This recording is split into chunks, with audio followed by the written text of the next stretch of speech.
come a little closer and lend me your ears. Don't worry, you keep yours while I keep mine. In each episode, we'll dig into the major stories, uncover the truth, and retrieve gems from Yada's blog. We'll discuss what's right, bark about what's wrong, wag our tails at the thrill of discovery, and take you on adventures through the exciting world we live in today. So, fasten your curiosity leash and get ready. Right then, coming to you with another episode of the Yada's Vlog on a Blog. Tomorrow's news, disseminated today. Let's dive in.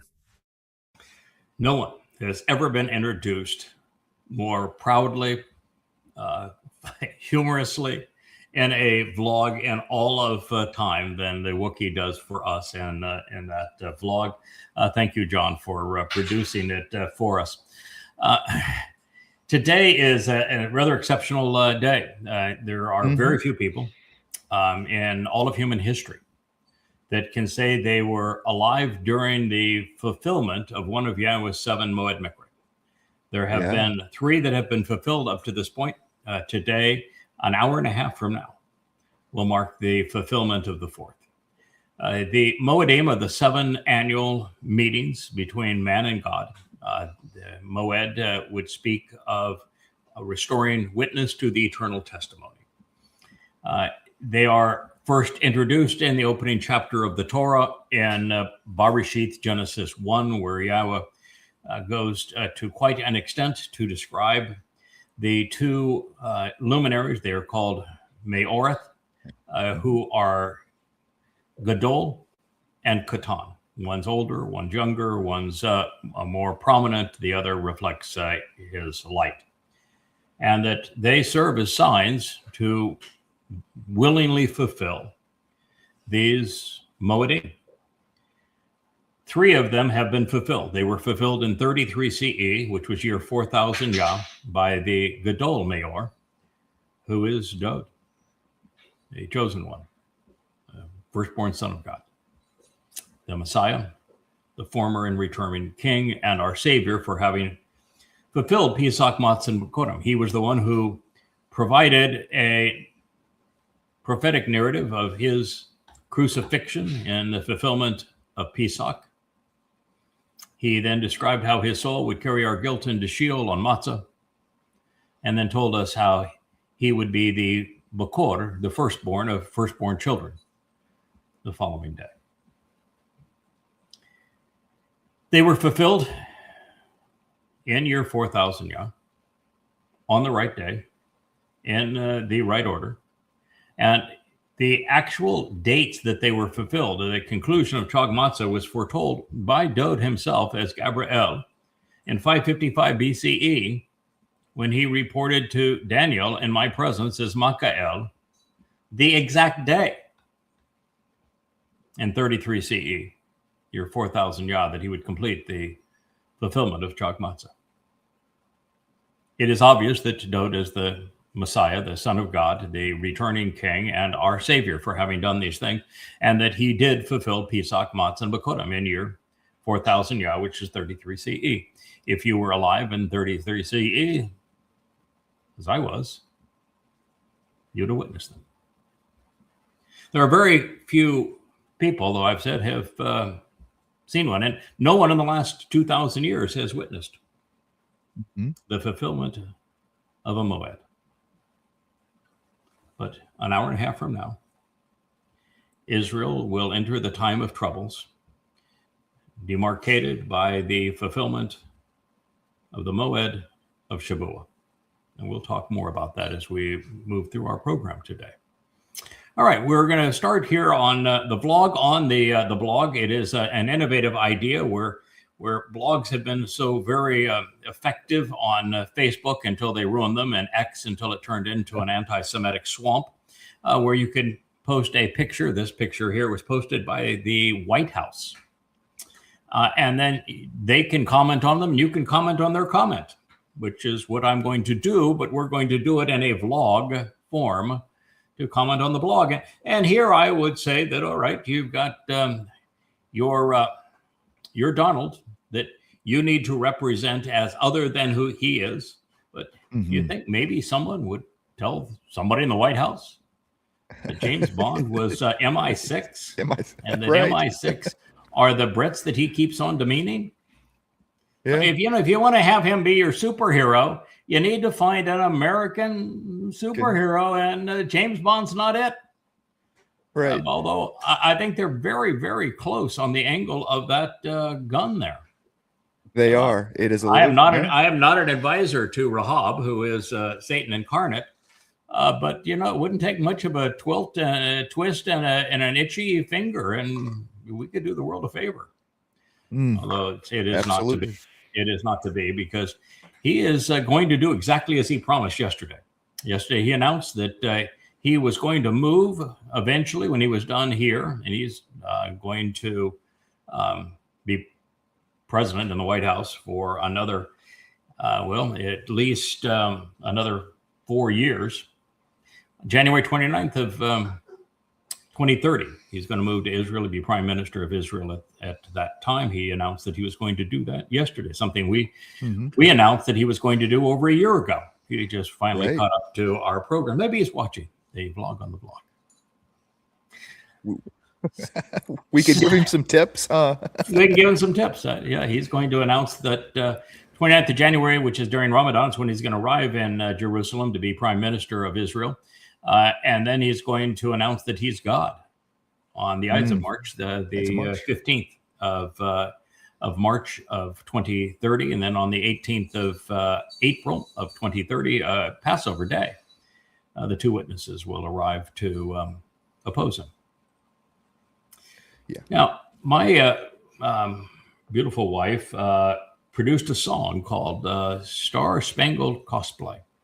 And we have a talented family of artisans who have created the graphic for this. I think this was originally handled by John, who did the introduction with Wookiee, and then was recast by Leia, who has a very keen sense of style and dislikes this man very much, recognizing that he is Satan. And, if you're going to hate somebody, then hating the betrayer of humankind, and particularly the Israelis, then she is.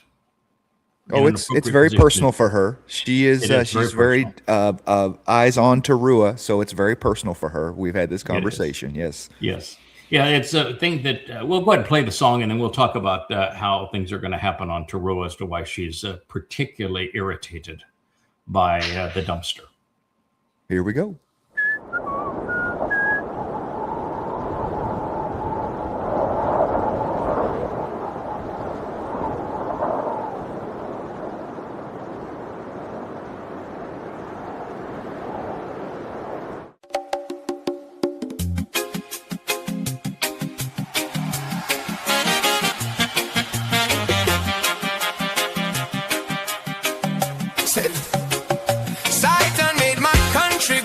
Just ask the Donald Cook. It's all fake news that he a bad guy. Wonderful, wonderful. In star-spangled banner, shit-stained underwear. Believe me, we're going to drain the swamp. I've never seen anything like it. So much fake news, calling it a witch hunt. Just because we say the system is too big to rig. Oh baby, that's old school, but we're doing it anyway to make America great again. Oh, say, can you see by the dawn's early light what so proudly we hailed at the twilight's last ride? Whose broad lies and alibis through the perilous night? Oh, the YouTube we watched so gallantly streaming, and the rocket's red glare, the bombs bursting in Iran, gave proof through the Epstein files that Trump's name was still there. Oh, say, does that copper con man wave that star-spangled banner yet that way?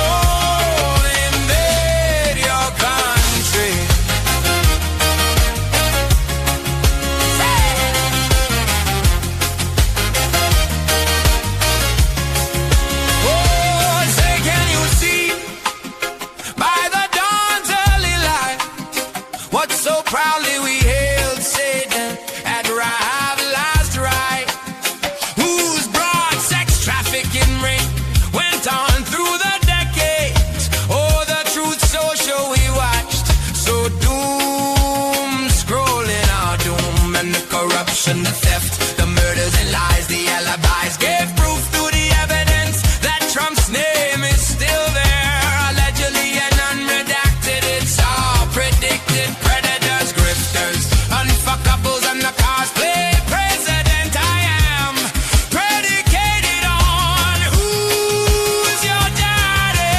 Oh, say does that copper conman wave that star-spangled banner yet, or the land of the deceived and the home of the lame? Oh, say does that star-spangled banner yet wave, or the land of the free? And one more thing, can I invade your country? Oh, baby, baby, can I invade your country? Oh, baby, baby, can I invade your country? Oh, baby, let's invade. Believe me, we're going to drain the swamp. I've never seen anything like it. So much fake news, like my wife, it's all fake. Oh, calling it a witch hunt just because we say the system is too big to rig. Oh, baby, that's old school, but we're doing it anyway to make America great again.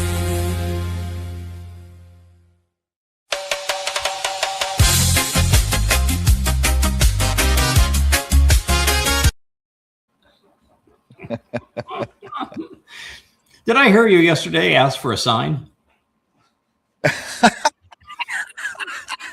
Yes. Okay. All right. You wanted a sign for Tarua, didn't you? Or for Shabua? You got your Fireworks, a sign. big shot across the opening bow. Yes. Yes. You yeah. wanted a sign for Shabua. You got your sign. Doesn't get any better than that. Right. You know, we're talking about Shabua. Shabua is the time of Israel's troubles. It is the last 7 years of horrid death and destruction for the nation and for the people. And it is a time of great darkness, of great struggle, of hardship. And it begins in, well, just a little over an hour from now.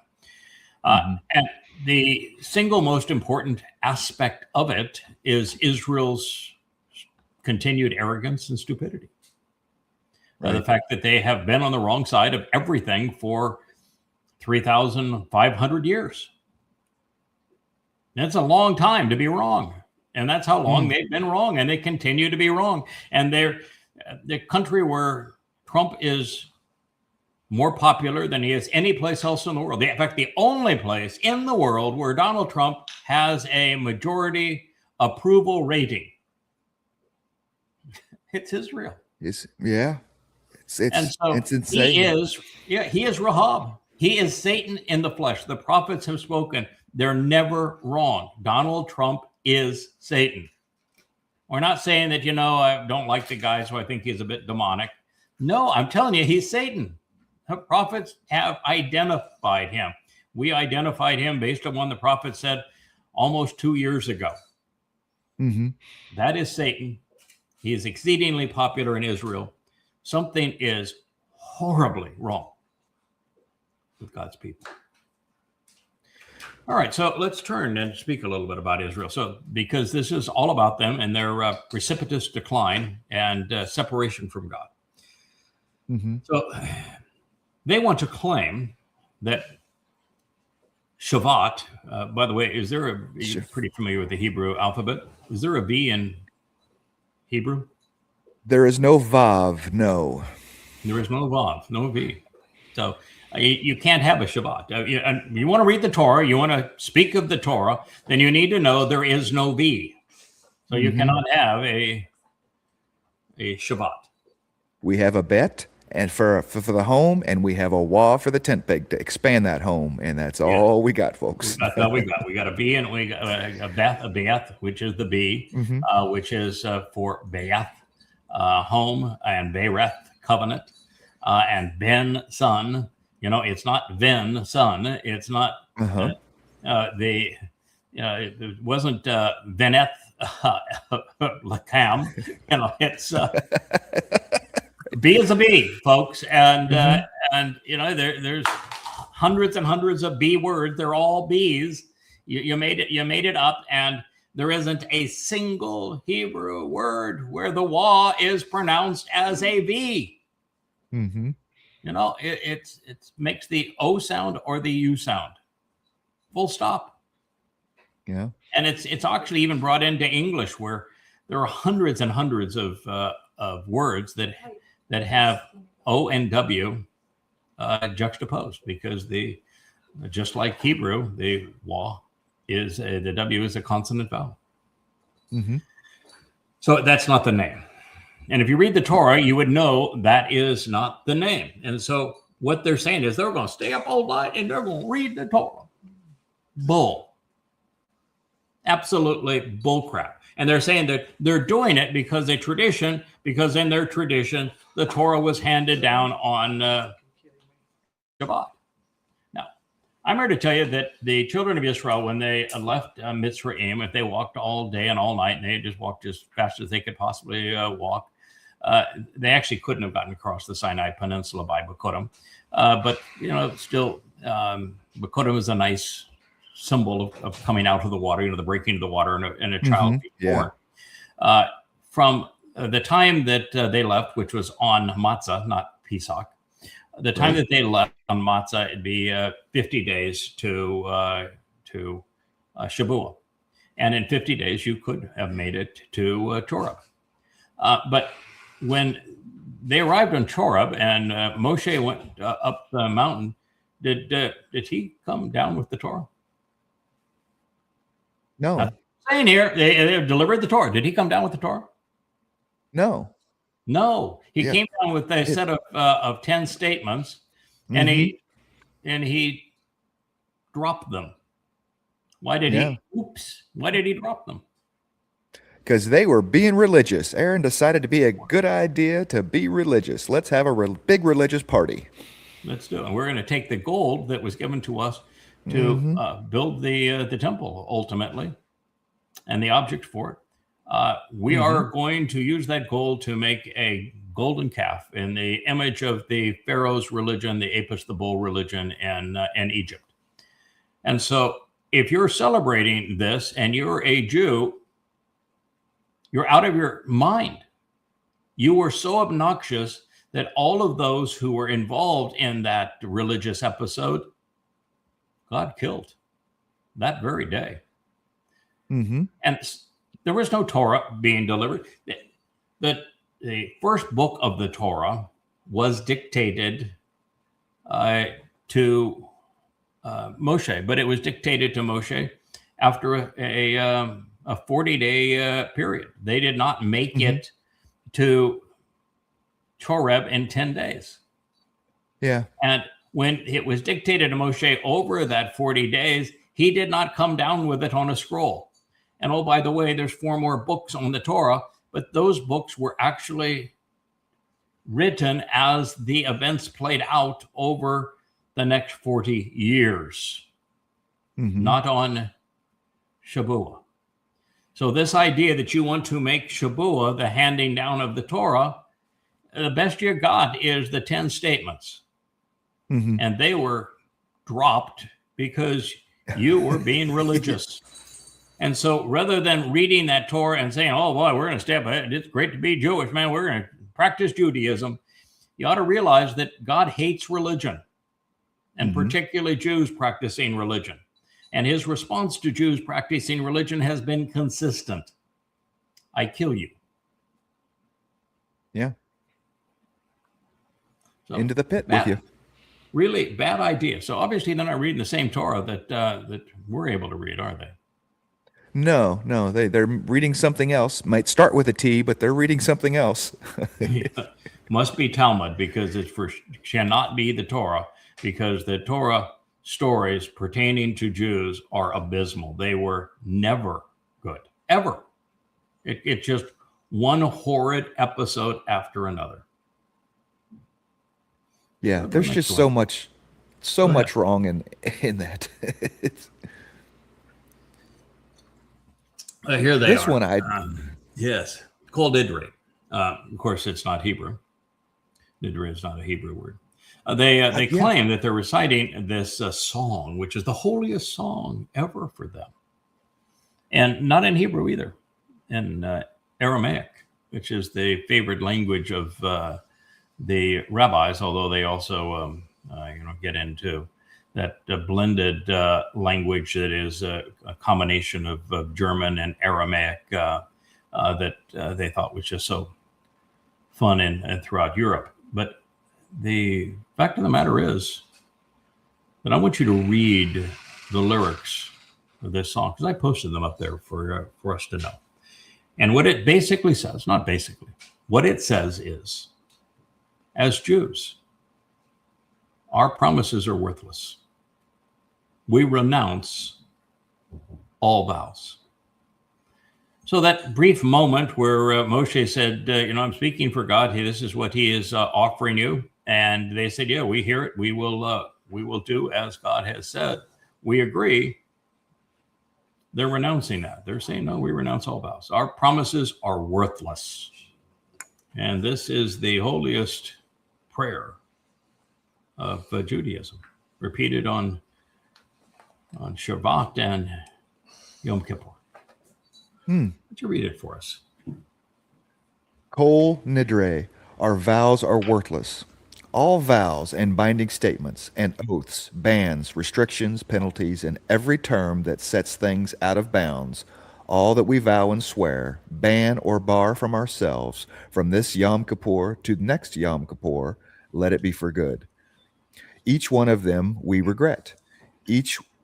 Let each one be released, forgotten, undone, null and void, not in force and not in effect. Our vows are no longer vows, and our prohibitions are no longer prohibitions.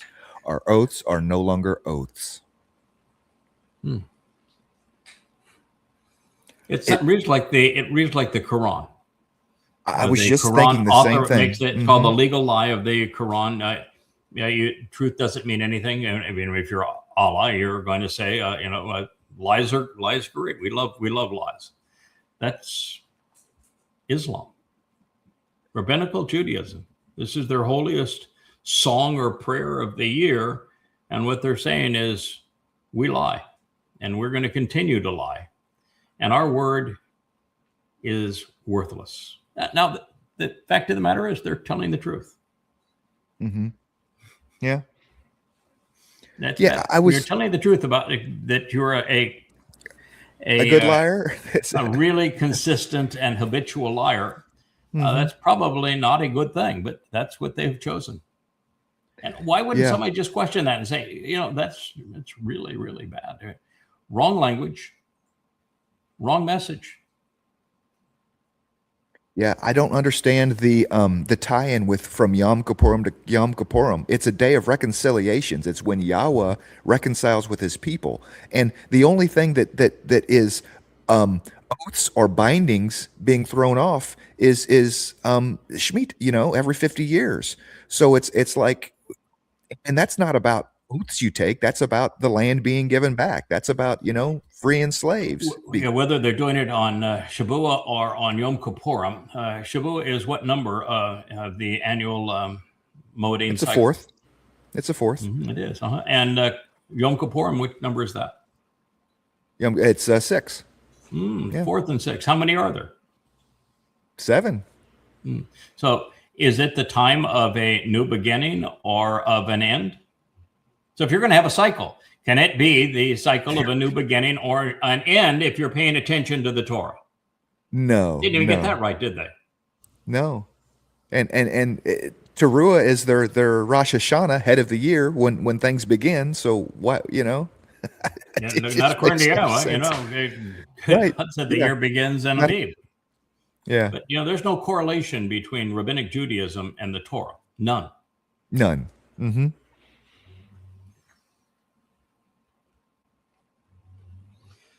338 years. How are you at math? I'm okay. 4 digits is pushing the edge without paper. Okay. So All right. 1447 BCE was the Exodus. It's now 2026. There was no year zero, so we have to account for that. But if you look at the difference between 1447 BCE and 2026 CE with no year zero, so you have to add a year for that. My math says it's 3,474 years. okay. So there, and by the way, there is no question that the Exodus took place in 1447. None. Yes. We know absolutely. that Thutmose the Great was the pharaoh of the Exodus. We know that his son died unexpectedly and predeceased him. Mm-hmm. We know that Egypt was at the top of its power and began a decline. We have all evidence, dating systems, plus Yahweh's own chronology that it says it was under the reign of Thutmose, 447 BCE. There's nobody really that questions that scholastically. And we know that this year is using the same calendar as 2026. Mm-hmm. And I don't have that many fingers and toes, but they have these things called a calculator, and you can bring one up. And why don't you do the math between the two, and you'll realize that you are off by a lot. And so the reason you're off by a lot is because Maimonides lied to you. And you have the proof right there that Maimonides lied to you on his calendar, which was based upon the Muslim idea of the sanctification of the moon and the magic number 19. He played you for a fool. Your calendar is off by 197 years. And when you're faced with it, you can't see it. Can't and reconcile. Yeah, instantly. That the math does Right. not lie. Absolutely. That's there is. Just math is not religious, but it can point out the foibles of religion, and so it does in this case. What I've tried to do on this show is to have signs. You wanted signs. You said, I want a sign that it's Shavuot, the start of trouble. How many people actually get to live through one of the fulfillments of the 7 Moed Mikre that are, fulfilled? And God's whole plan is a 6,000-year plan, but they're fulfilled over a 2,000-year period. There are not a lot of people that get to witness them. And even then, it's only a tiny fraction that have any idea what's going on. I would say that today there may be 200 people out of a planet of 8 billion that recognize that today is the ultimate fulfillment of Shavuot and what that means. Well, 8 billion have the opportunity, but they will be completely oblivious to it. Absolutely. This is one of the reasons that Israel's in such a mess. On 10/7, the morning of 10/7, one of the things that I begged Israel to do, and both verbally, I produced programs, 2 of them on that day. And I wrote an open letter, about 100 pages. I published it not only in the Yada website, but I also published it in the first volume of God and Religion. It's in, there we go. It's in this volume.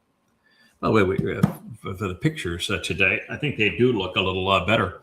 That Minicam that Rich has been endorsing on Amazon for a whopping fortune. It's $118. Right. We replaced the expensive camera that we had for this particular show with that camera. That's what we're using right now for the show. And the nice thing is, if I go back, unfortunately for all of you viewing this program, I stay in focus. And it's capable. It will actually, in the AI mode, it will follow me around the room. If I get up and walk around, it will follow me. You can't get away from me with that camera. Even your left to right lean, you tend to do from time to times. It Oh sticks wow! with So you. I'm So famous yeah. for my left or right lean. I always Well, tried to just the lean guy. right. So I'm disappointed that I would have a left lean. It's just the guy that cuts your video for shorts has to reframe. So he's the only one that really To notices. reframe, that's why you would know that I have a left or right lean. I do. I'm fluid, as they say. Yes. I'm fluid. When Yahweh said, "I want you actionable and engaged," he standing still or sitting still is just not his idea of what he likes. So, Right. and I'm crediting my lean to being mobile. Well, we should be able to walk and talk, I mean, so should. if we're going to walk so Yeah. I'll be ready for that. It's one of the things that I've always prided myself in is that most people cannot focus and do one thing well. Mm-hmm. And while I'm not sure I do them well, I think I do them okay, but I can do three things at a time. I can read something, write something with my hands, and have a conversation with somebody simultaneously. So that does make your time a little bit more efficient. So we try to keep things going. This happens to be something that is devastating for Israel. As I told Israel on the morning of 10/7, you have a series of 5 things that you must do if you're going to prevail based upon what happened to you. Because what happened to you was a reenactment of the Kabar raid on the farming community by Muhammad. Right after the failed treaty of Hudaybiyah, after he went to Mecca to try to conquer it, got cold feet, signed the treaty of Hudaybiyah, where it said he's not a prophet, he doesn't represent Allah, and that his Muslims will no longer rape, pillage, kidnap, or terrorize his own kin for the next 10 years. And the Muslims that were following him got all upset because they had come to it actually wasn't Mecca, the Kaaba was in Petra, but they had come for blood. They had come for booty. They'd come for rape. That's what they did. And Muhammad said, no rape for you. No blood for you. No stealing for you. I've signed an agreement. We got 10 years moratorium, no stealing. Now, Muhammad dishonored that agreement. That's why the 9th surah of the Quran says that any treaty between a Muslim and a non-Muslim is not binding on the Muslim, which means trying to negotiate a deal with Iran is a fool's folly. The Quran says that it's worthless. Stop trying to do that. And Israel, of course, wants to have all sorts of Abraham Accords. They are worthless. The Quran forbids Muslims to honor a deal with non-Muslims. But the obvious thing is that Alaska flood 10/7 was a reenactment of the Kabar raid of Muhammad. And the Kabar raid took place immediately after the failed raid of the Kaaba-ville and Muhammad's treaty of Hudaybiyah, because he had to satiate the bloodlust of his men. And the only easy kill at that point was the last community of Jews in Arabia. And they were in Kabar. They were date farmers. And that's when the prayer of fear, Allahu Akbar, was first shouted. And Muhammad had enough goons with arms to terrorize this farming community because they had nothing but farm implements. And it's one of the darkest stories in human history, what happened that day and over the next week as they continue to terrorize this farming community early in the morning. And so Alaska flood is a reenactment of that. So the things I told Israel on that morning was that you need to know who your enemy is. And you should have no trouble with that. I mean, I've written the 5 volumes of goddamn religion to put the Quran in chronological order, set in the context of Muhammad's life, and to reveal exactly who Muhammad and Allah were, and who the first Muslims were, and why they hate Jews, and why they perpetrated genocide on Jews. So you're in a position to know your enemy. Do not ever think that Hamas is your enemy, nor is Hezbollah, nor is Iran. The enemy of Israel and Jews is Islam. No, it's not alone. Christianity is the source of most anti-Semitism because they blame Jews for killing their pretend God. And Marxism is a religion based upon greed. Jews were successful. Marxists can't accomplish anything. They can't produce anything. And so all they have is to steal what other people have produced, and Jews were productive. So they turned Jews into their enemy. So I told Israel that first and foremost, you need to know who your enemy is, because if you lash out and you don't know who your enemy is, you're going to make your situation worse. And they did that very thing. They lashed out at Hamas, pretending that Hamas was their enemy. And this says that they were talking about watch what the terrorists did. Terrorist is a tactic. It's not an identity. And it says Hamas right there.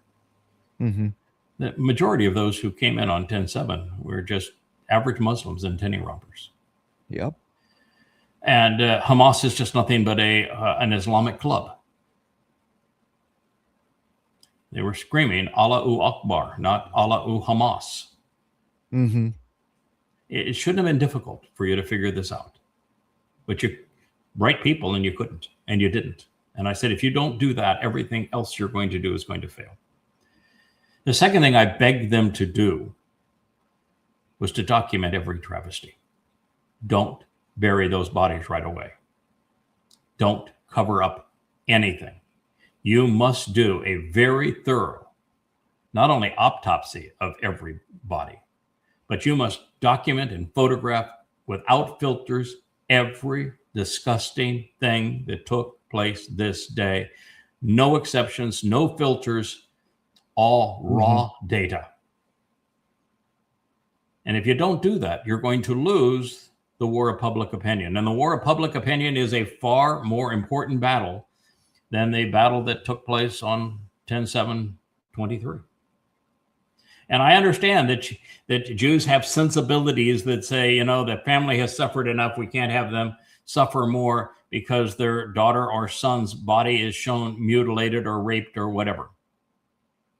And my point is, if you don't, then they died for nothing. And if you do, their lives matter. You're going to risk the entire nation and the future of the nation because you don't want to offend mommy and daddy, a victim. I'm sorry, but that was a horrible decision. I knew Israel would make that decision.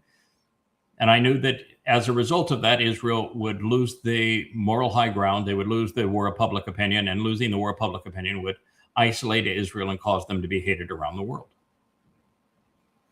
And here, this is now 2.5 years late. And they're finally talking about this, on how savage the Muslims were on 10/7, such that you wouldn't have Marxists running in the streets and bragging about what happened on 10/7 and talking about Fakistan if it was published and the pictures were shown how savage these Muslims were. Killing Marxists in kibbutzim, killing Marxists in their rave. Right. Yes. They were killing Marxists. Their primary attack was on kibbutzim. So the Marxists are taking the other side. They're taking the side of those who bludgeoned and kidnapped and raped Marxists.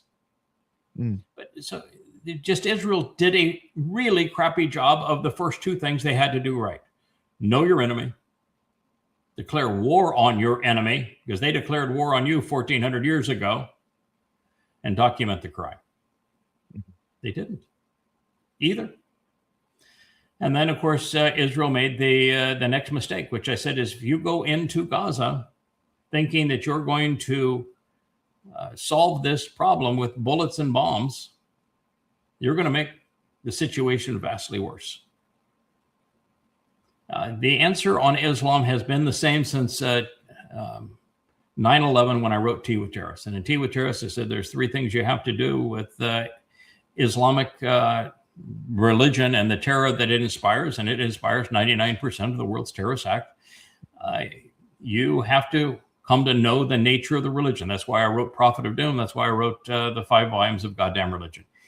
Until you know the religion, you're not in a position to be of value. You're part of the problem. And that is pervasive now throughout Israel, but throughout the West. People do not know how horrid Islam is. They do not know that Muhammad was a rapist, a pedophile, a ruthless terrorist. He ran a criminal enterprise. They parts of the Quran that seem religious were purchased from Talmud readings. He was plagiarizer. There's nothing in this that has any value. Allah spends all of his time in hell torturing people. He brags about being a terrorist. The book is genocidal and racist. Yeah. You need to know what it says. These are not the things that the different strains of Islam disagree on. They don't disagree that murder's bad. They don't disagree about killing all Jews. Right? This is what the Quran says. I mean, read Goddamn Religion. It's free at yadayada.com. All 5 volumes. Read it so that you're not stupid. Because stupid is deadly. Stupid now is suicidal. And you're stupid.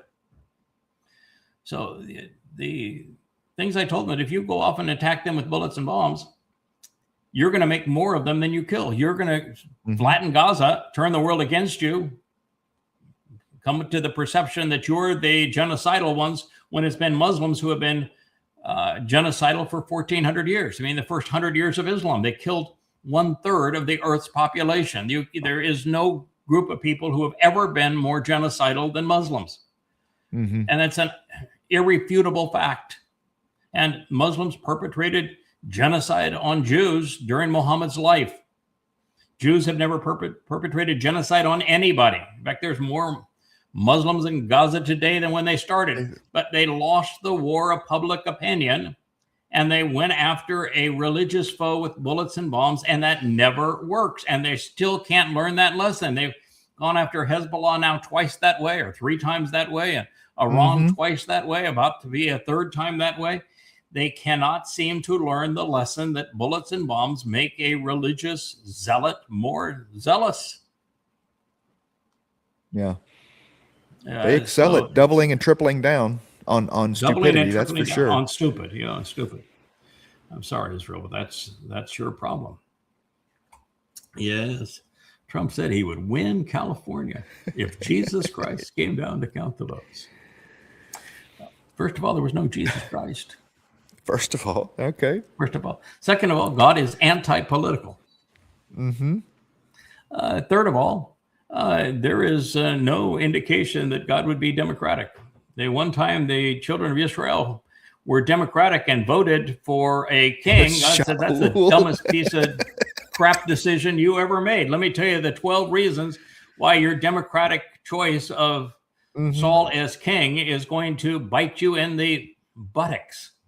Right. So God's not a Democrat. No. And the fact of the matter is, because of the prevalence of Marxists and Hispanics in California, Trump would lose California by the votes in California about 2/3 against any Republican, and Trump at this point would be outside of Republicans, and this the most stupid of them. He wouldn't get any votes. He would lose California 3-1. But confabulation is all he's got.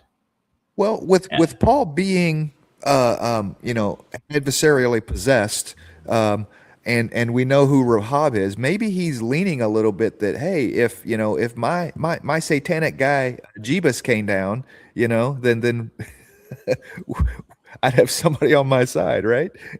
Yes, but the Satan Jebus is not with the staff and the little lammy. No. So wrong fellow there, Rahab. Oh, so here's a Californian, Spencer Pratt. Yeah, he's running a political race in California. He says that Jesus Christ is his political role model. Now, I've read the Torah and prophets. I know what God has to say about politics. And I know for certain he is anti-political. So if your Jesus Christ was political, he had nothing to do with God. And oh, by the way, even in the lies about the fictitious Jesus Christ in the Gospels that were inspired by Paul, who, by the way, was demon-possessed, might work well for politics, it appears so now, that he didn't get along very well with the political genre of the day, did he? No. No. In fact, was there any indication he was even the least bit political? No, there was. So you're going to be, how none. could you be so stupid as to say that Jesus Christ is your political role model? I mean, first of all, Paul made him up. But beyond that, the story of him and the made up documents about him shows him at odds with politics and government. In So every way. Say this stuff thinking that, well, the people I'm talking to are going to be as dumb as I am. Evidently. He goes on to say that his idea of that means that he's going to be a fighter for the people. I don't know that Jebus, pretend Jebus, ever threw a punch ever. He was. No, he was a pacifist. Right. No, he was a pacifist. Yeah. Oh my. The law of God. First of all, God, last time I checked, had a name. And if you're going to speak for him, you ought to know his name. Second of all, there is no law of God. There is no law of Yahweh. The Torah does not mean law. There are no laws. Teaching and guide. Teaching and instructions. And I don't think they're ever going to get the Ark of the Covenant right. No. There's two cherubs on it. All right. But one, the back wing of both, right on one, left on the other, is the backrest for the seat. And the arms reaching forward on the right and left cherubs, which sit in the corner of the mercy seat, go forward. And there are no spikes on the top of the damn thing. It's a seat. Yes. It's a throne. It's the Kaporeth. It's the mercy seat. And by the way, the poles aren't gold. The poles are just to carry the thing. Yeah, they go on to talk about this idea of, I have to read it again. The mercy being above the law, right? That was the symbolism that was here. That even though they have the law of God, but the mercy is above God. So that you could have a religious edict that was merciful that would sit above whatever God wanted. The gods, exactly. Yeah, and that was the symbolism of their ark, and forgetting once again that it was a seat, that it was a throne. That and what that alludes to, because as far as I know, no one ever sat on it yet, so it's Dod's throne, but it is the throne of Dod forevermore. And they know it's the Ark of the Covenant, but they don't know what the covenant is. They don't know what the covenant is.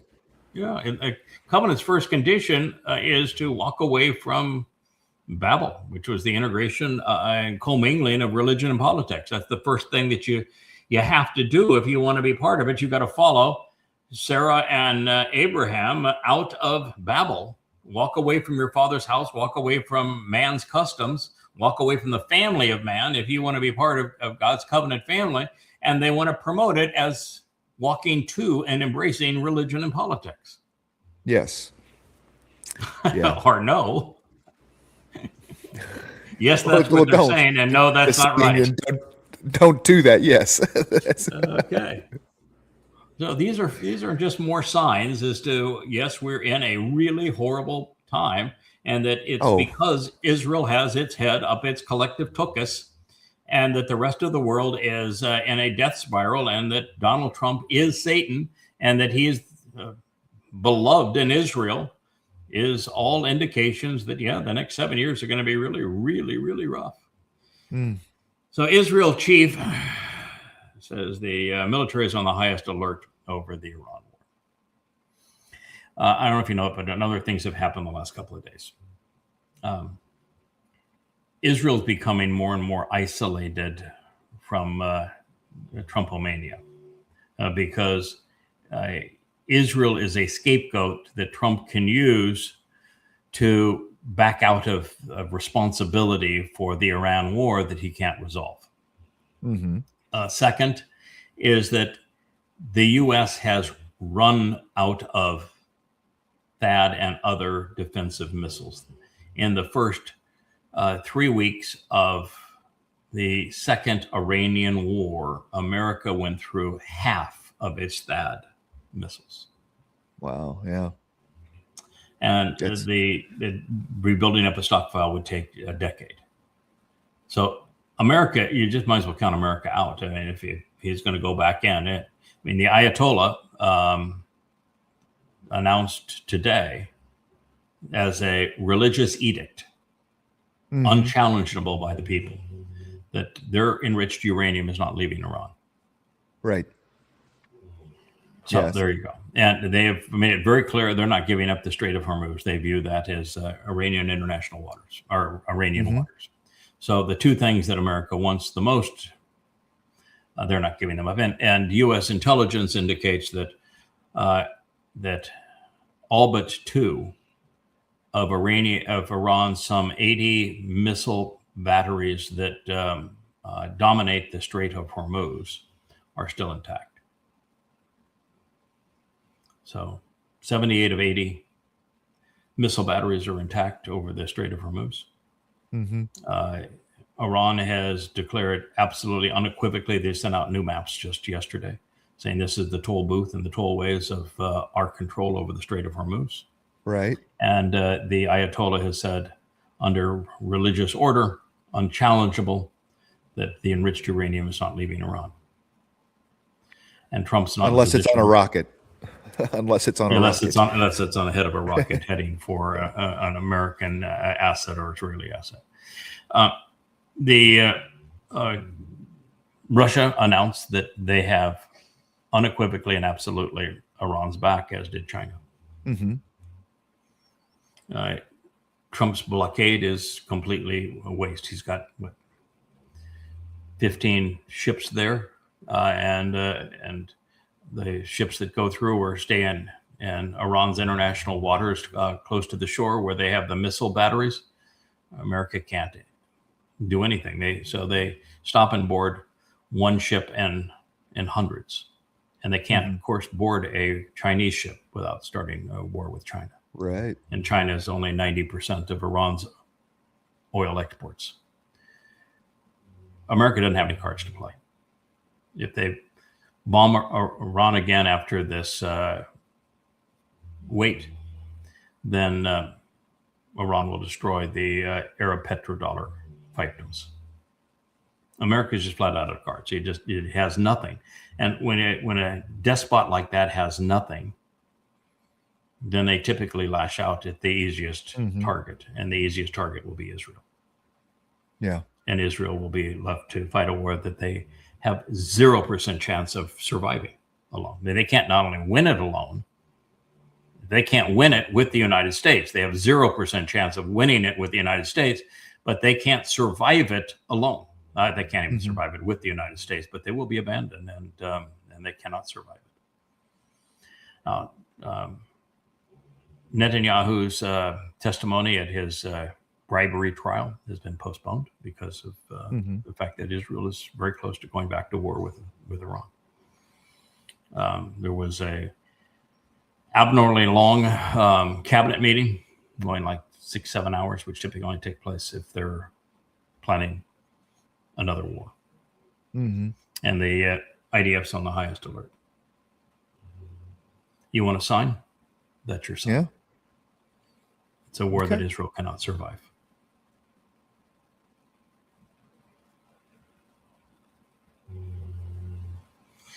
Yeah, you just talked about this. Yeah. Reuters used to be my favorite news agency. They've gone over the top Marxist Muslim, but the fact is that there is bad or as good as most any anymore. And so this is a Reuters story. I verified the story now in this morning, probably 8-10 sources all have the same story. There's no question that Khomeini is the one that issued the orders. He cannot be rebuked.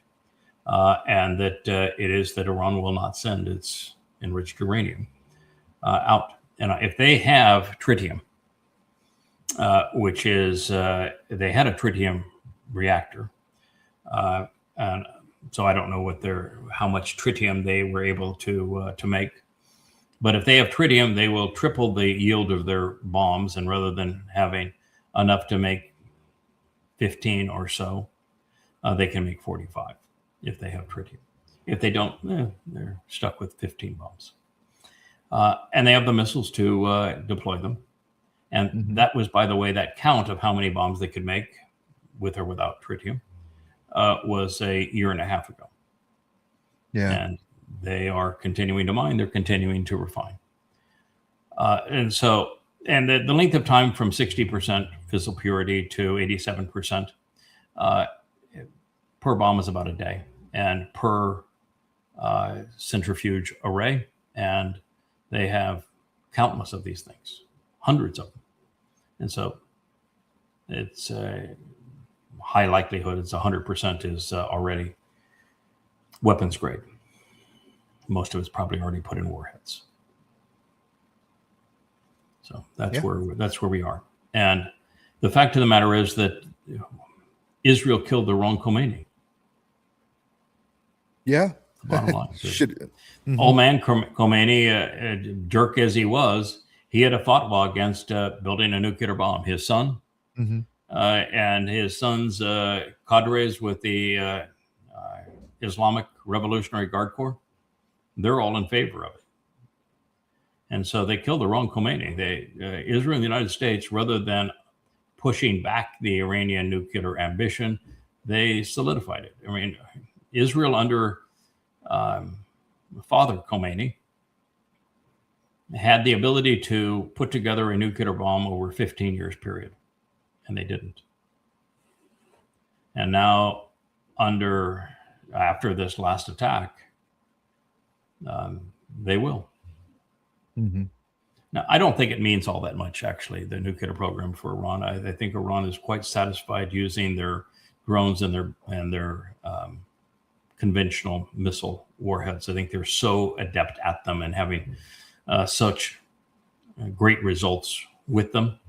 I don't think there's any reason for Iran to do so. And Iran actually knows that escalating to a nuclear deterrent would turn them from having won the war of public opinion to having lost the war of public opinion.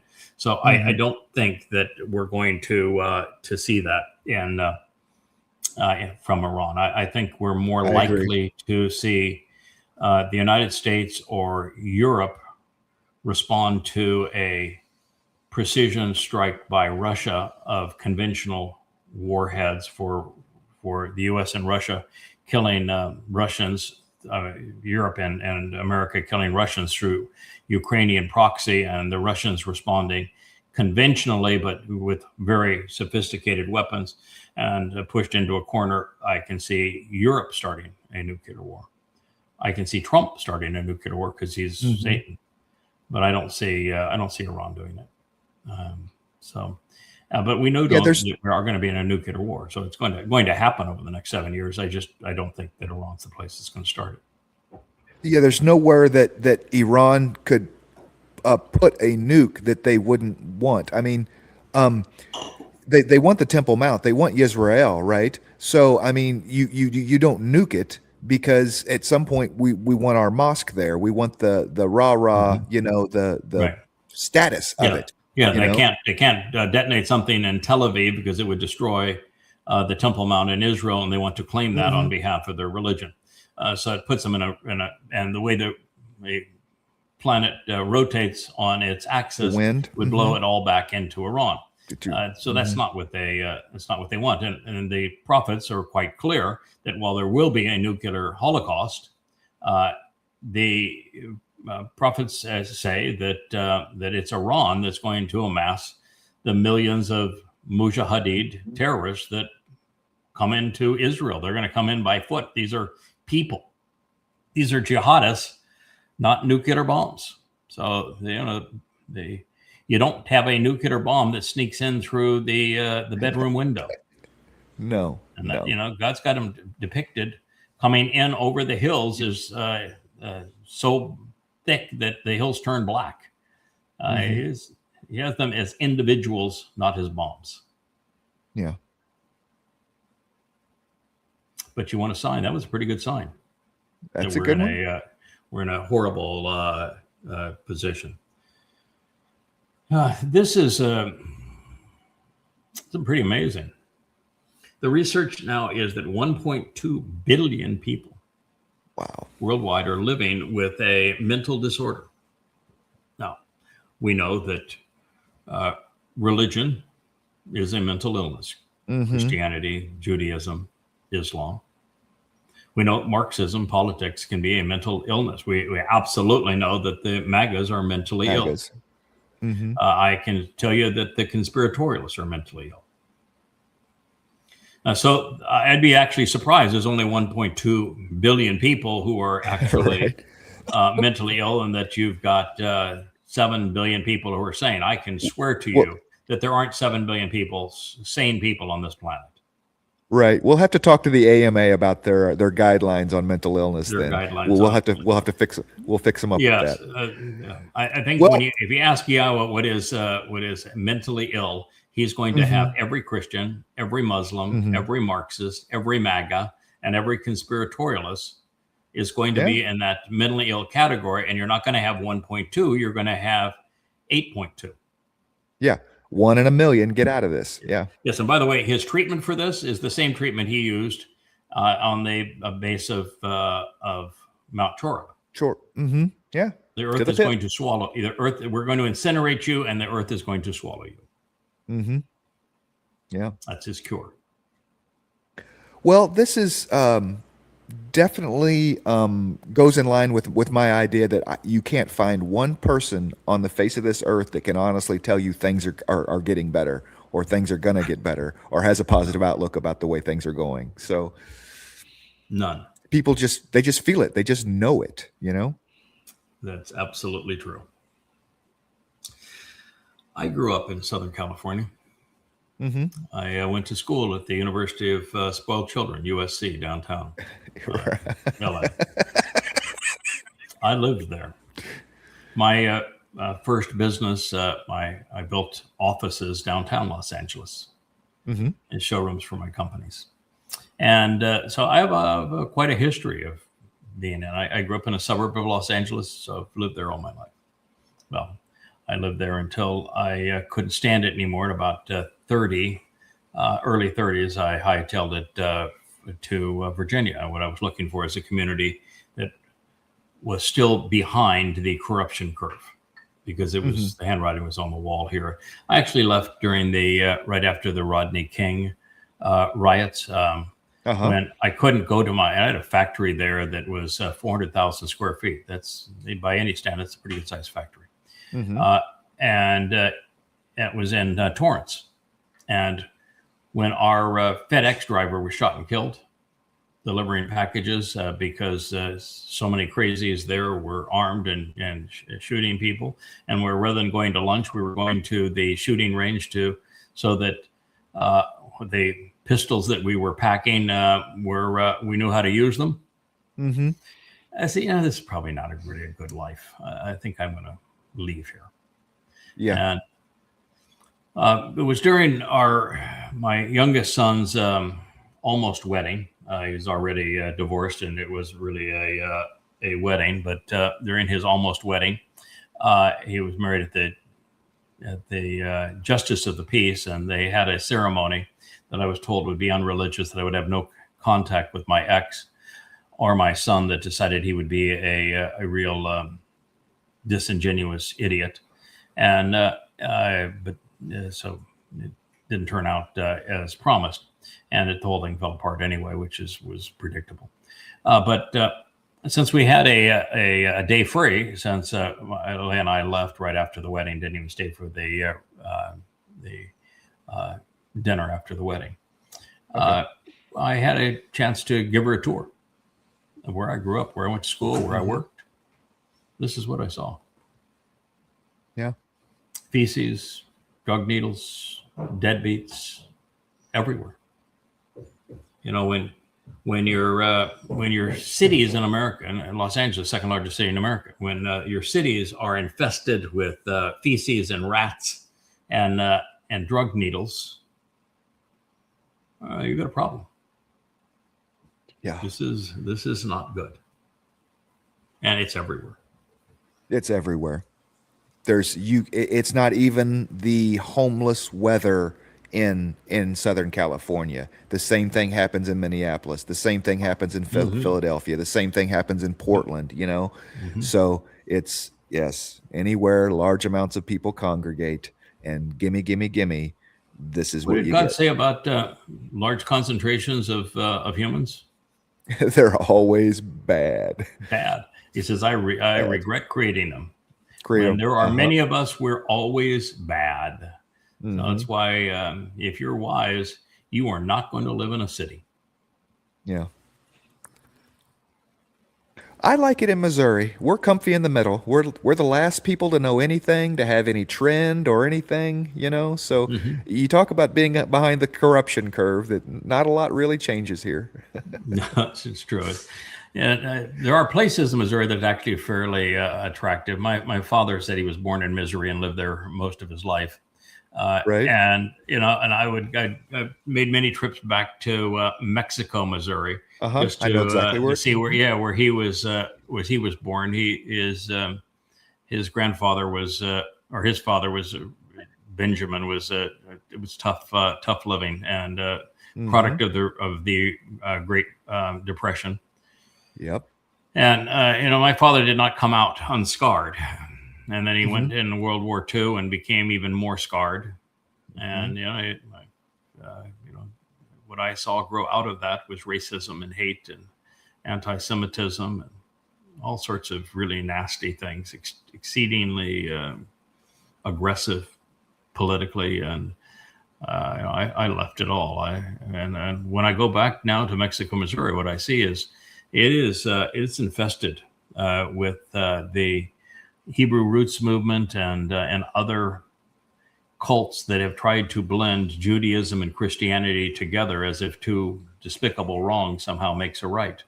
And I've seen some of the victims and heard and talked to some of the victims of this dual cultism of Christianity and Judaism. And it's a raw, ugly, nasty sore. Oh yeah, they're big down south around Springfield area. Absolutely, they're.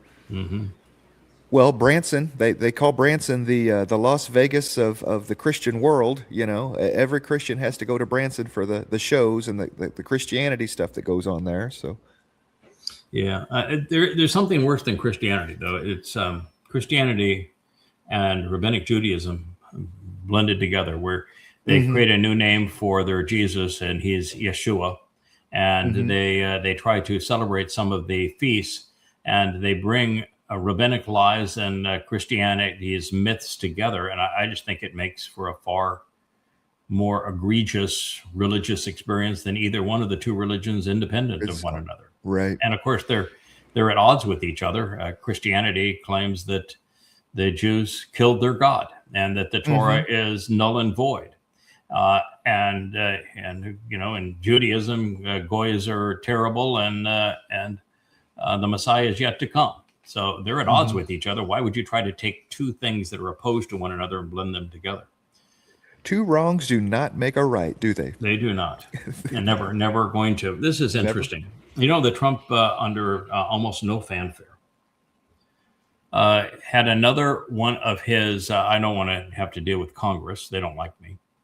I'm not going to deal with the constitutional makeup of the U.S. I'm just going to sign an executive order because I can. And this executive order was for $1,776 million. 1776. He thought that would be really clever. So Clever, yes, very clever. 1.8 billion. You know what the fund is for? Well, for the January 6th rioters. I mean, they're yes. He is giving the very people who he claims he did not inspire, because if he is the inspiration for what they did, then he is a traitor, and according to the Constitution, needs to be hanged. So, right. So he is claiming, of course, that he didn't inspire them, and yet now he wants to reward them. He's not only pardoned them all, but he wants to reward them with $1.8 billion. And you say, all right, so what's he going to do with that group of loyalists that were so violent insurrectionists, people that would say, we don't care about any damn election. We're going to take over the Capitol. What would Trump do with them for $1.8 billion? Well, I did the math. You know how many AR-15s, which would be assault rifles, you can buy if you're doling them out? 4,444,444. That's the amount of AR-15s, assault rifles. You think that group that was participated in the January 6th riots in the U.S. Capitol, how do you think they would do as a private army with 4.4 million automatic rifles? Oh, whatever they wanted. They've already proved that. You don't go to the Capitol. They're loyal to a singular person, aren't they? Yes, they so are. Trump has his ICE personal army, the brown shirts, and now he's going to have a MAGA army. Yeah. So do you think he's leaving the White House in 2028? No. He has no intention of leaving. Yes, there's no, not until January of 2030, where he's already told us where he's going to go. Israel to be prime minister. That's Ramadan, isn't it? It is Ramadan. And the Ides of March, of course, is the most important day on the Roman calendar. So we got the dumpster saying, we want, and he can't pronounce Hormuz, so it became, we want free. We don't want tolls. We want an international waterway. No ship is going to or out of Iran without our approval. How do you get? You're not the solution. You're not the cure. You are the cause. It was not blocked until you did something stupid. And you did something stupid on top of lying about something you had done less than a year ago that was stupid. You're in a mess. There is no way to free the waterway that you caused to be closed. None. You can't keep Iran from having a nuclear bomb. You cannot open that waterway. It will be a tollway. You made this mess. Stop pretending like you're the cure. You're an absolute disaster. The most dangerous man in the history of the world. You want a sign? There's your sign. We've unleashed Satan on the world, and he's president of a country that has the biggest military in the world. You want a sign? How much bigger of a sign do you need than that one? And he's popular in Israel. I think he's just very upset that he didn't come up with the idea to charge tolls for the Strait of Hormuz. He called it the Strait of Trump, and yes, and right. He'll have the International Toll Booth Association. That'll be his deal, and he'll be the one that charges tolls. Sure, if it was his idea, he'd love it.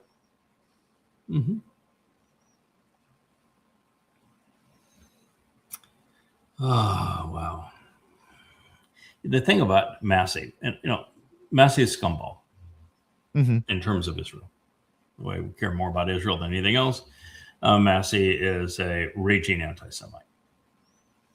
But the fact is that now Israel is the one that is being blamed for the ouster of Massey. Massey is lost that race strictly because he didn't lap at Trump's feet. He said the war in Venezuela was wrong. He said that the capture of Greenland was wrong. He said that going to war again with Iran is wrong. He was right in those things. He said that the failure to release the Epstein files was wrong. He was right in that too. Yep. And so he stood up against Trump. He was a Republican that had the courage to stand up against Trump. It doesn't mean that he was right on everything, but he was right when he stood up against Trump because Trump is vicious. Trump is a accountable when it comes to political rivals. It doesn't matter how close they were. And $35 million was brought to bear against Massey for the audacity to oppose some of the things that Trump was doing. He also opposed Trump's big, beautiful bill because it said we can't afford it and we're already too in debt. And that the Golden Dome is a really stupid idea and it's going to add another $1 trillion. And he said, no, this is wrong. And so he was attacked by Trump, and he is out because Trump controls the dimwits of the Republican Party. So, here's a Democrat saying, no, Thomas Massey and I didn't agree on much of anything. But this is a really dark day. But the thing that I really, really dislike of all of this, and this is Kentucky's governor, and he was running for a seat in Kentucky, so it's an interesting vote here. But they are positioned. But the thing that is really sad is that Trump's vicious, and Israel is blamed. Israel is uniformly blamed for ousting Massey. And who could blame Israel if they tried? But the fact is, blaming Israel is like blaming Israel for Trump's decision to do something stupid and bomb Iran again. Mm-hmm. Sometimes you got to take responsibility yourself.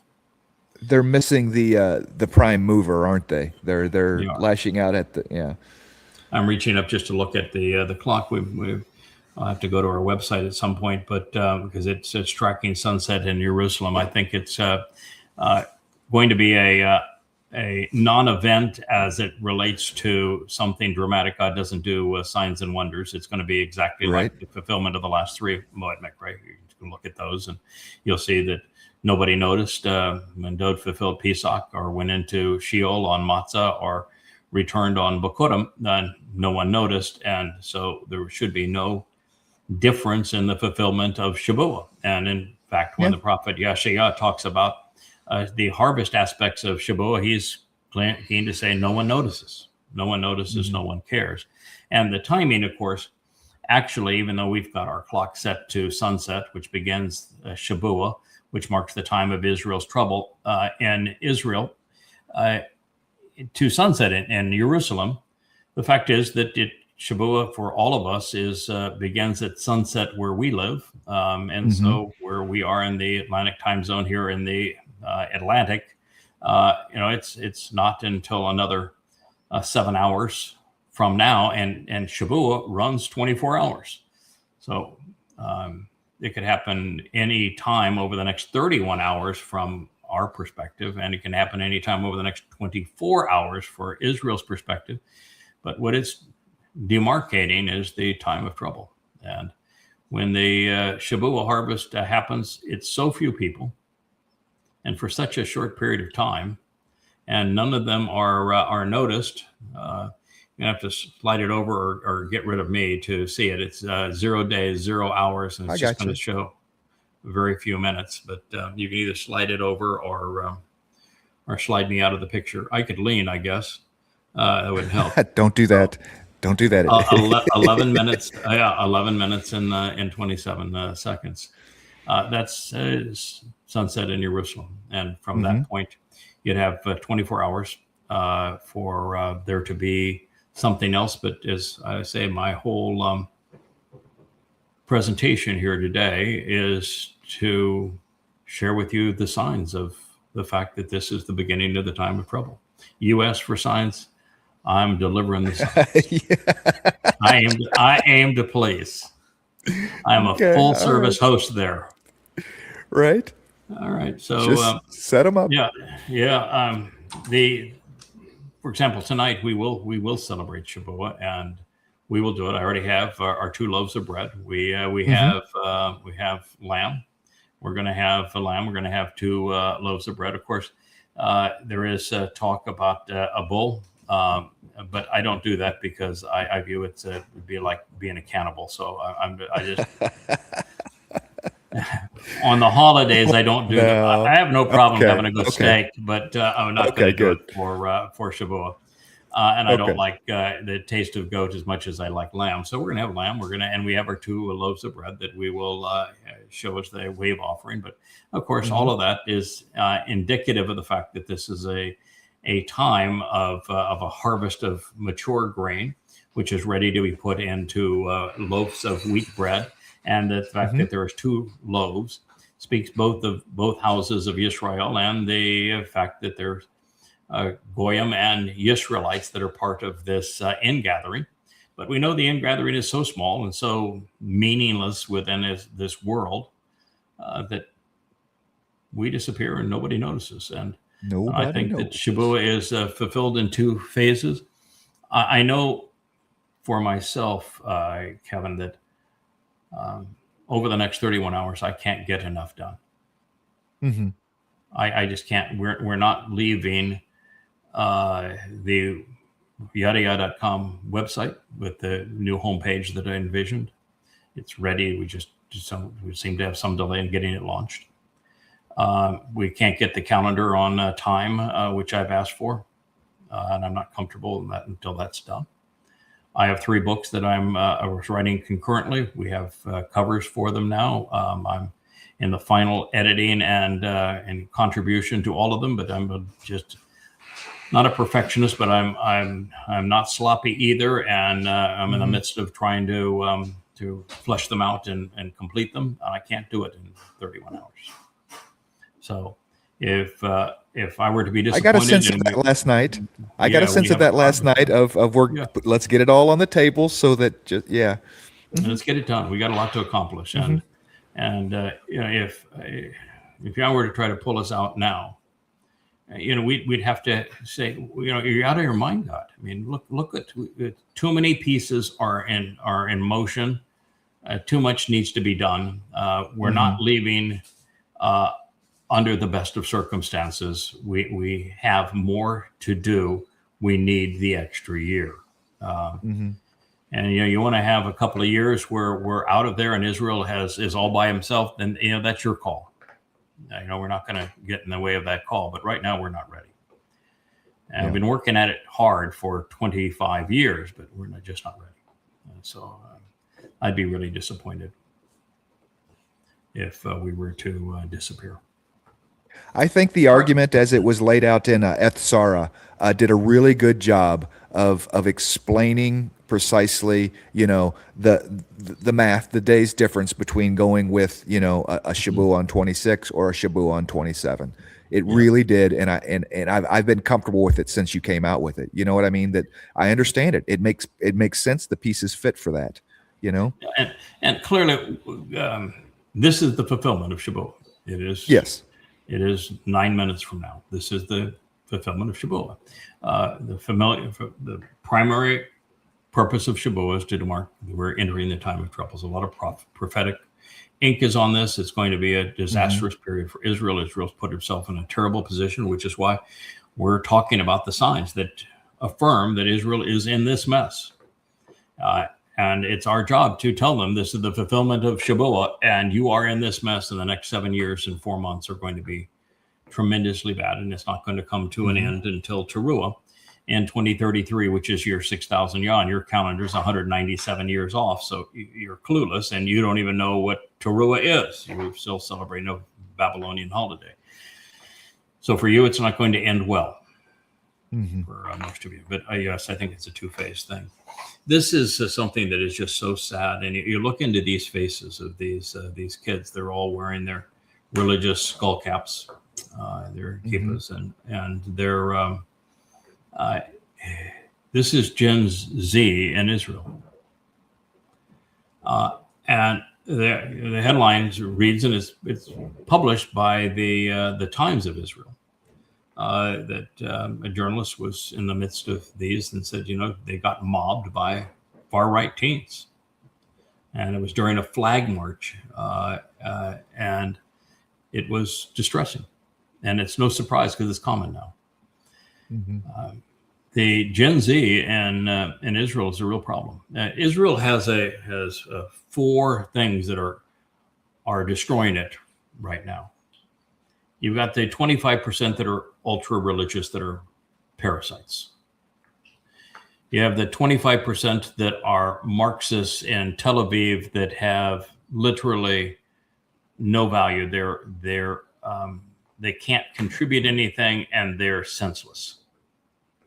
You've got the old ones that are running the country based upon prior traditions that are still buying more squadrons of F-35s that have no responsibility and no concept of what happened on 10/7 or what's going to happen in the reenactment of that event at 1,000-fold more intensity.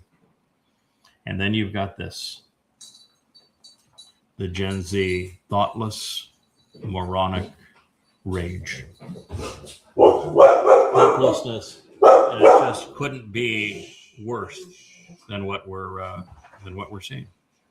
Mm-hmm. Yeah, So, and this is hopeless. nowhere to go with that either. I mean, the fact that I don't understand what the flag march was, but I mean, I just don't understand. I can get, hey, Muslims in Judea and Samaria and that kind of thing, go away, get out, and that angst, that anger, that violence, I can understand it, but I'll never understand Yisrael attacking Yisrael. Yeah, but they all are. They're against one another, and they're rallying around a flag that's a symbol of the Holocaust. It's how foolish do you have to be? How grossly immoral do you have to be to take the symbol that you were made to wear to march into the gas chambers and die in the Holocaust? 1 million children, 1 million Jewish children were murdered wearing that sign. And you make it the sign of your religion and your state. Mm-hmm. It's catastrophic. It's just That's grossly the same symbol caused the diaspora. Same symbol causes the diaspora, and they double down with it. You know, double down on stupid again.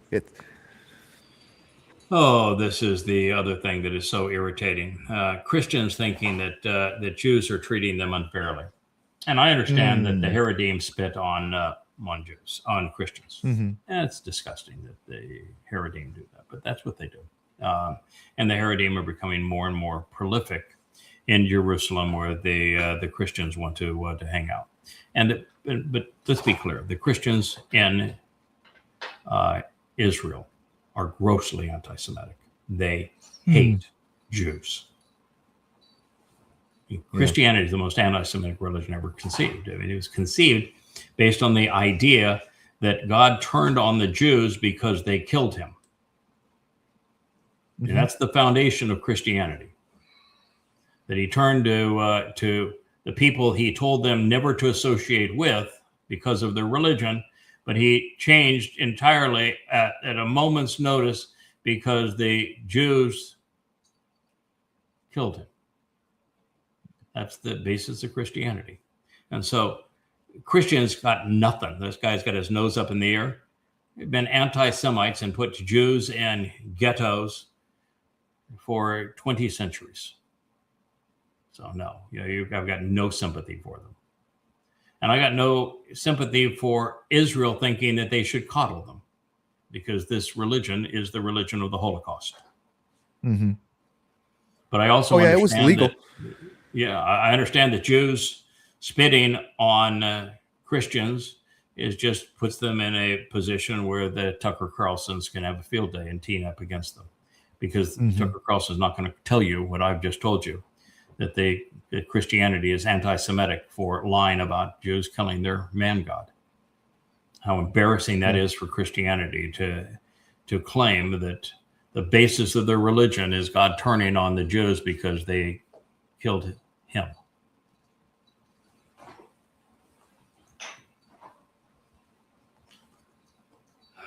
Are demons contagious? There are demons. This is an old picture of Bezos. He's got hair in that picture, so I don't know where they got the picture of Bezos. But nevertheless, Bezos was a liberal. Zuckerberg was a liberal. Musk was a liberal. I mean, really talking about very, very liberal. Larry Page was a liberal. That's Google. All of these, Larry Ellison was a liberal, California liberal. All of them have become Trumpites. All of them have turned their holdings and their media holdings into Trumpian.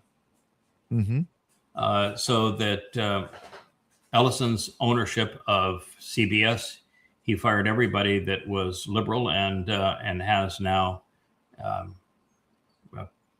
presentation that's essentially Fox. You know, they all of the evening Colbert, the evening the Late Show, they fired him to appease Trump. Right. And Bezos created Melania, $40 million, of which 35 million of it was a bribe, to show that he's now on that side. He is the guy that owned the Washington Post, which is an exceedingly liberal periodical, and has turned it into pro-Trump. Yeah. You take Elon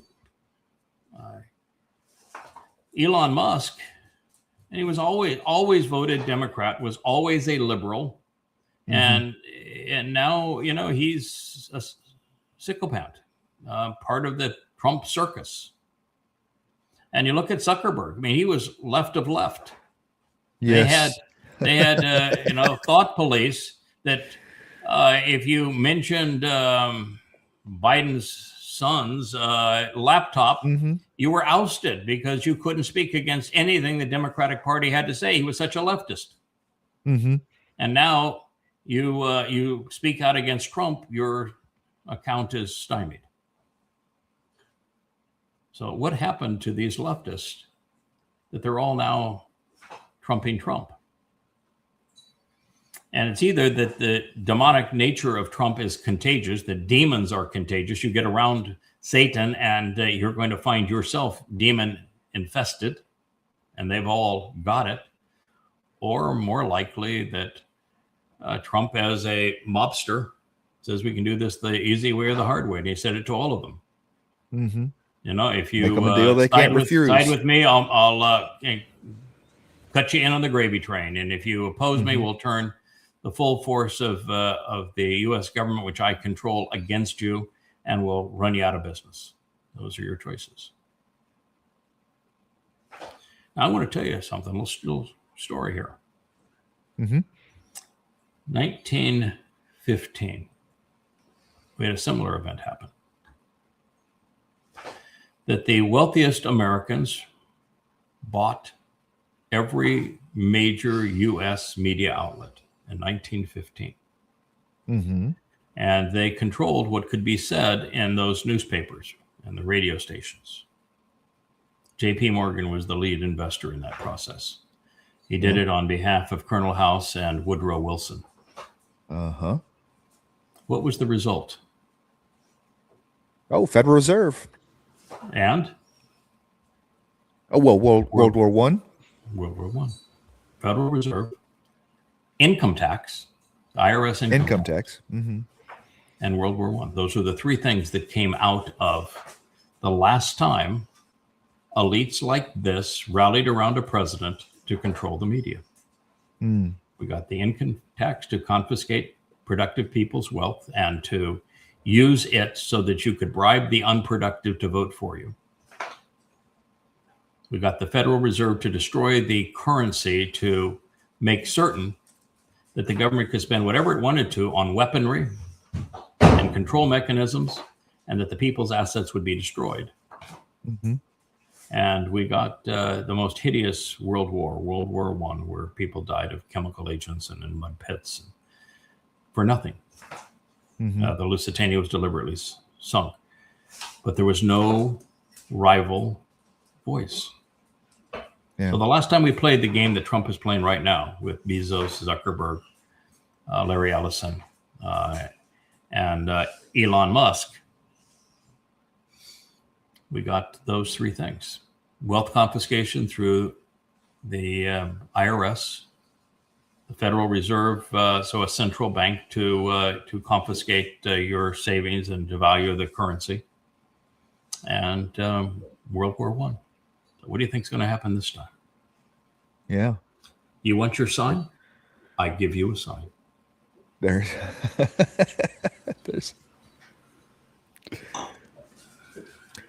Point taken. That was a good one. I like that. That was a very retrospect in hindsight. I'm on board with that one. The three coming together. I like pretty that extraordinary, isn't it? Huh? Yeah. That was Got to get up early in the morning if you're going to outthink the NACAR. Right. Yeah, that was pretty profound. We're gonna have That's something that should be distributed and played because it's thoughtful and it's truthful and it's insightful. We have a serious problem with AI. At this point, the targets that America hit in Iran, including the school of little girls, they were all chosen by AI. The U.S. government paid for 2 very, very expensive AI contracts to have AI choose all targets.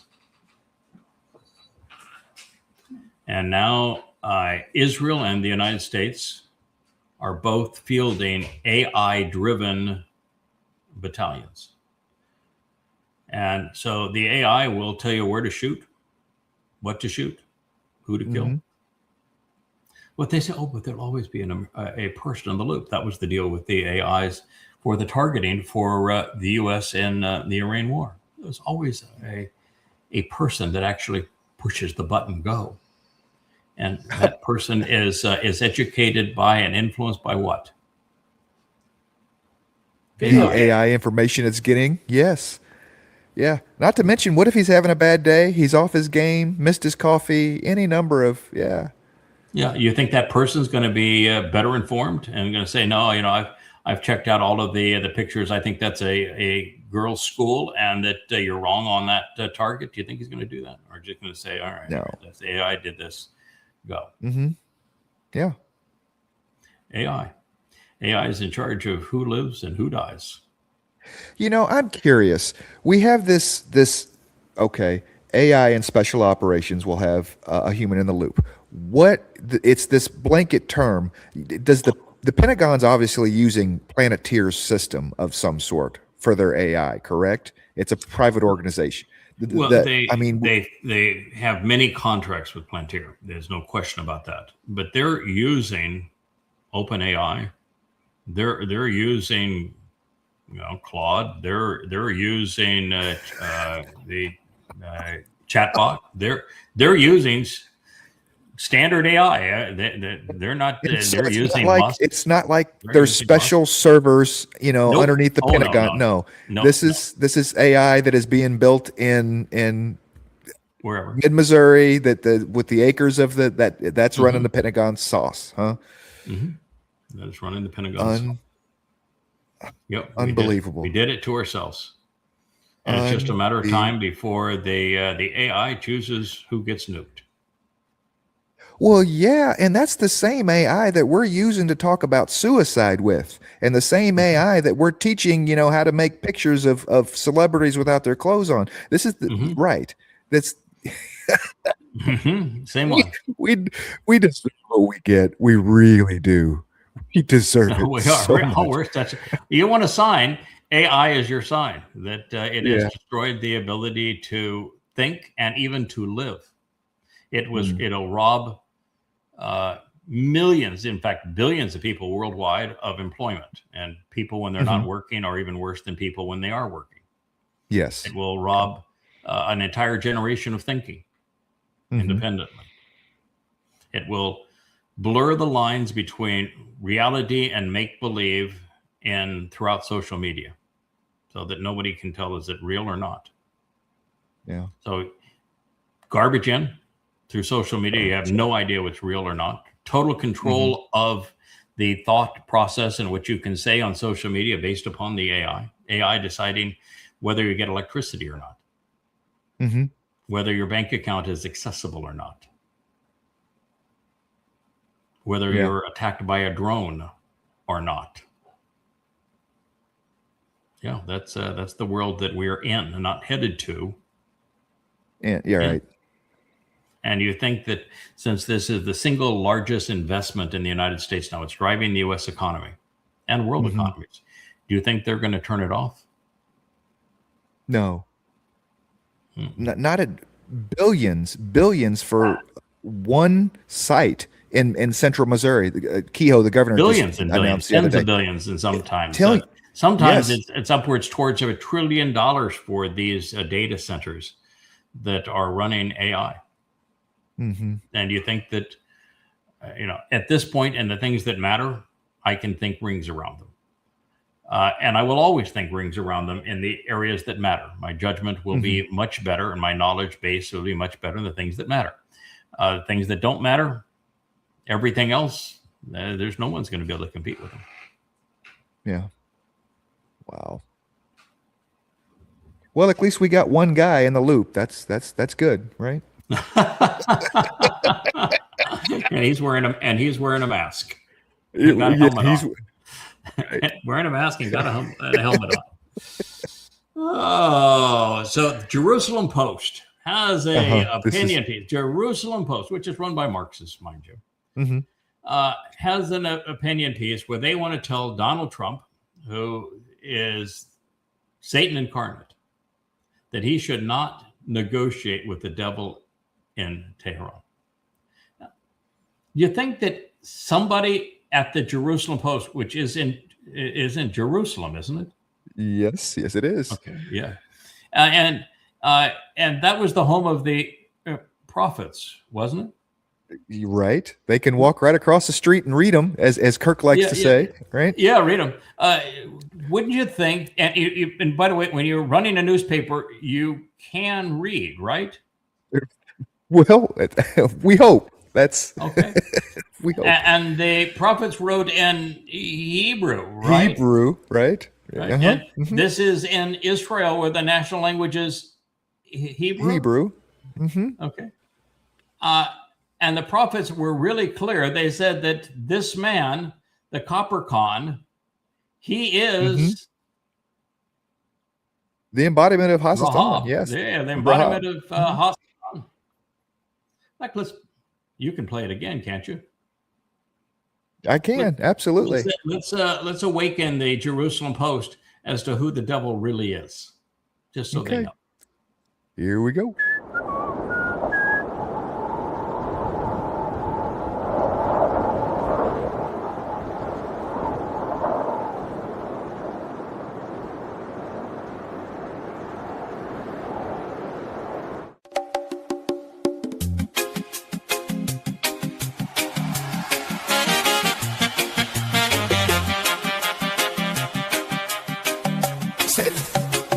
Satan made my country great. Just ask the Donald Coast. It's all fake news that he a bad guy. Wonderful, wonderful. In star-spangled banner, shit-stained underwear. Believe me, we're going to drain the swamp. I've never seen anything like it. So much fake news, calling it a witch hunt. Just because we say the system is too big to rig. Oh baby, that's old school, but we're doing it anyway to make America great again. Oh, say, can you see by the dawn's early light what so proudly we hailed at the twilight's last ride? Whose broad lines and alibis through the perilous night? Oh, the YouTube we watched so gallantly streaming, and the rocket's red glare, the bombs bursting in Iran, gave proof through the Epstein files that Trump's name was still there. Oh, say, does that copper con man wave that star-spangled banner yet that way?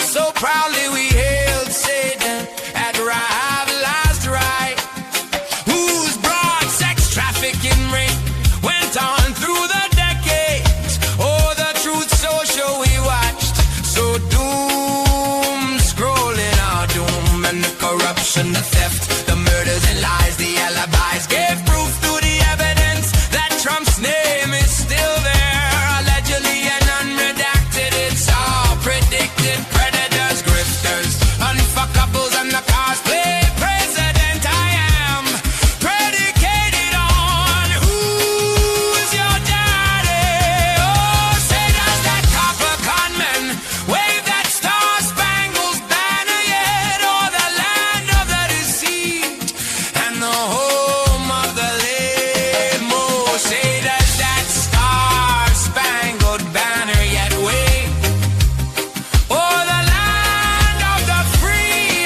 And one more thing, can I invade your country? Oh, baby, baby, can I invade your country? Oh, baby, baby, can I invade your country? Oh, baby, let's invade. Believe me, we're going to drain the swamp. I've never seen anything like it. So much fake news, like my wife, it's all fake. Oh, calling it a witch hunt just because we say the system is too big to rig. Oh, baby, that's old school, but we're doing anyway to make America great again.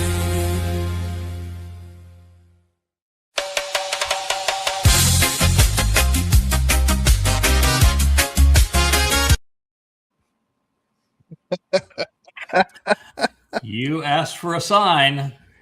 I give you a sign.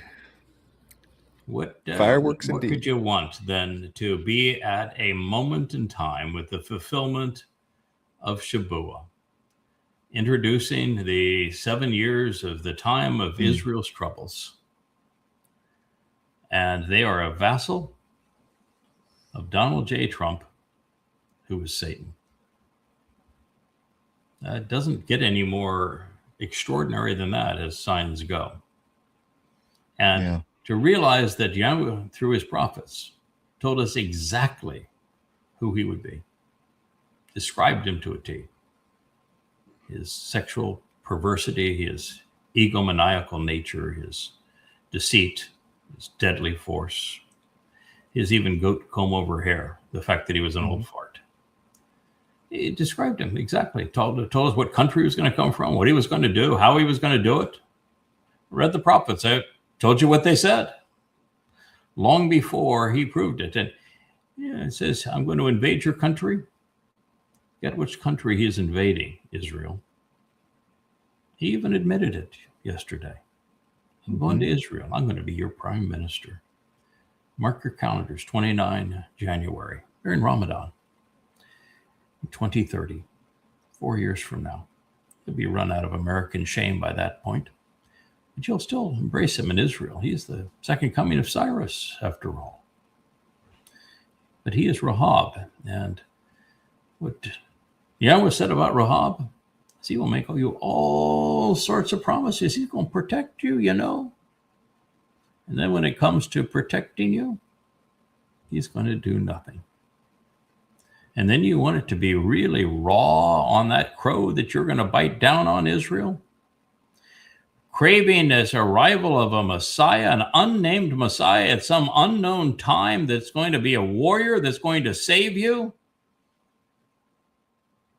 And the man that actually saves Israel from destruction of Donald Trump and his armies, he's a goy.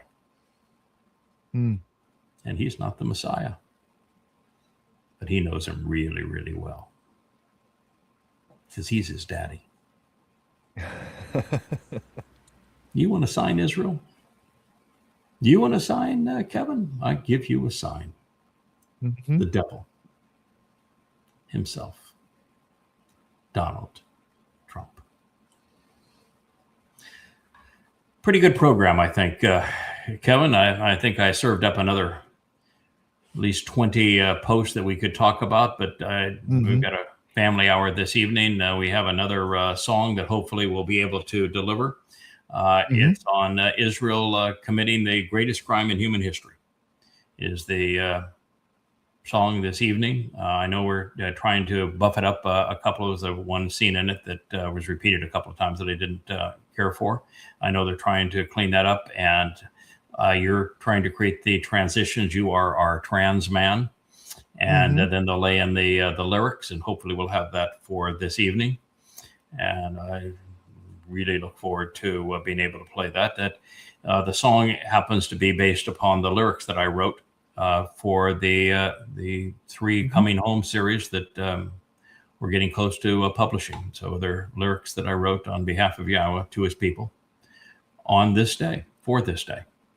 So it'll be a really nice adjunct to our program this evening as we broadcast at the beginning of Shavuot for us. So I think we have done a good job of providing the sign. And so I will sign off. Thank you for participating in the vlog on the blog.